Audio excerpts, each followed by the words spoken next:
నమస్తే welcome to prime 9 analysis. Parliament ఎన్నికలు సమీపిస్తున్న వేళ తెలంగాణ రాజకీయాలు రసవత్తరంగా మారుతున్నాయి. పొత్తులో భాగంగా బీఆర్ఎస్ పార్టీ బీఎస్పీకి 2 సీట్లు కేటాయించిందా? నాగర్ కర్నూల్, హైదరాబాద్ స్థానాల్లో బీఎస్పీ పోటీ చేయబోతుందా అంటే అవునని చెప్తోంది బీఆర్ఎస్ పార్టీ. సో ఇప్పటికే అసెంబ్లీ ఎన్నికల్లో ఓటమి చవిచూసిన నేపథ్యంలో ఎలాగైనా పార్లమెంట్ ఎన్నికల్లో తన సత్తా చాటాలని వ్యూహాలు రచిస్తున్నారు మాజీ సీఎం కేసీఆర్.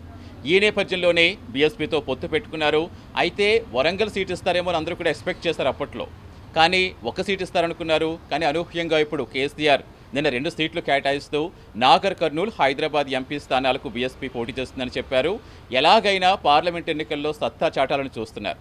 ఒకవైపు ఒక్కొక్కరిగా బీఆర్ఎస్ నేతలంతా చేజారిపోవటం, పక్క పార్టీల వైపు వెళ్ళిపోవడంతో బీఆర్ఎస్లో కొంచెం అసంతృప్తి అయితే కనిపిస్తోంది.